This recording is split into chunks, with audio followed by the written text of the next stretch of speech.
రాష్ట్ర చరిత్రలోనే వ్యవసాయానికి ప్రత్యేకమైనటువంటి బడ్జెట్ రూపకల్పన చేసి ప్రవేశపెట్టినటువంటి ఘనత కూడా చంద్రబాబు నాయుడు గారి ముఖ్యమంత్రిగా ఉన్నటువంటి ప్రభుత్వానికి దక్కుతుందని ఈ సందర్భంగా తెలియజేస్తాను. ఈ మాట ఎందుకు చెప్తున్నానంటే అన్నదాతల పట్ల ప్రత్యేకమైనటువంటి చొరవ కానీ శ్రద్ధ కానీ కలిగి ఉన్నటువంటి నాయకత్వం ఏదంటే చంద్రబాబు నాయుడు గారి నాయకత్వంలో ఉన్నటువంటి కూటమి ప్రభుత్వానికి అని చెప్పి కూడా ఈ సందర్భంగా మీకు అందరికీ కూడా తెలియజేస్తున్నాను. వినూత్నంగా ఎప్పటికప్పుడు అసలు ఇన్పుట్ సబ్సిడీ అనేది ఈ రోజున రైతాంగం ఆలోచన చేస్తుంది. ఎవరైనా డిమాండ్ చేస్తున్నారు కమ్యూనిస్టులు అంటే ఇన్పుట్ సబ్సిడీకి ఆద్యుడు ఎవరంటే చంద్రబాబు నాయుడు గారు అనేది వాస్తవం మీకు అందరికీ కూడా తెలియజేస్తా ఉన్నారు. ఈ రోజున ఇన్సూరెన్స్ విధానానికి శ్రీకారం చుట్టింది తెలుగుదేశం పార్టీ చంద్రబాబు నాయుడు గారి నాయకత్వంలో అనేది వాస్తవం మీకు అందరికీ కూడా తెలియజేస్తా ఉన్నారు. ఇన్ని రకాలుగా రైతాంగాన్ని ఆదుకోవాలా, ఈ రాష్ట్రానికి వెన్నెముగా నిలబడేటువంటి రైతన్నని నిరంతరం కాపాడుకోవాలనే ఆలోచనతోనే చంద్రబాబు నాయుడు గారి ప్రభుత్వం ఎప్పుడు పనిచేస్తుంది. కానీ రైతన్నను విస్మరించినటువంటి పరిస్థితులు ఎప్పుడు లేదనేది వాస్తవం మీ అందరికీ కూడా తెలియజేసుకుంటూ ఈ రోజున ఏదైతే వర్షాలు మామూలుగా చంద్రబాబు నాయుడు వారు వస్తే వర్షాలు పడవని చెప్పేసి అబద్ధాలు ప్రచారం చేసి కూడా ఎన్నికలు చేస్తున్నాడు జగన్మోహన్ రెడ్డి. ఎండాకాలమే తెలియలే ఈసారి, వాస్తవమా కాదమ్మా? ముందుగానే వర్షాలు వచ్చినాయి, వాస్తవమా కాదా?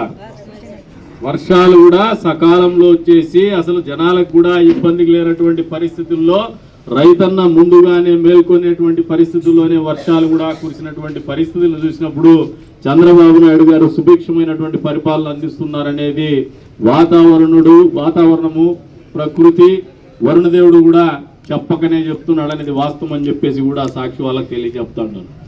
మామూలుగా పాపం రాజశేఖర రెడ్డి నడుస్తా అంటే గడ్డి మొలిచేటట్టు విజువల్ చేసుకుంటా అంటే గ్రాఫిక్స్. ఈసారి అయితే నిజంగానే తొలకరి మొదలయ్యేసి బాగా చెట్టు కింద పచ్చ ఉంది జిలాన్ భాయ్, ఎండాకాలంలో హరియాలి కూట భరోసా అంటే ఇన్ని రకాలుగా కుతంత్రాలు కుట్రలు చేసేటువంటి ఆలోచనతోనే రాజకీయాలు చేయాలనుకునేటువంటి జగన్మోహన్ రెడ్డి ప్రభుత్వాన్ని ఒకసారి ఆలోచన చేసుకోండి, ఆయన ఆలోచన ఒకసారి ఆలోచన చేసుకోండి. నిరంతరము ప్రజాశ్రేయస్సు రాష్ట్ర అభివృద్ధిని కాంక్షించేటువంటి చంద్రబాబు నాయుడు గారి ఆలోచనని విచక్షణని నాయకత్వ లక్షణాలని ప్రజల పట్ల ఆయనకున్నటువంటి ప్రేమానురాగాల్ని బాధ్యతని మీరు అందరూ అర్థం చేసుకోమని చెప్పేసి కోరుకుంటూ ఈరోజు మెకనైజేషన్ డ్రోన్ అనేది పరిపరి విధాల ఉపయోగపెట్టుకునేటువంటి పరిస్థితి.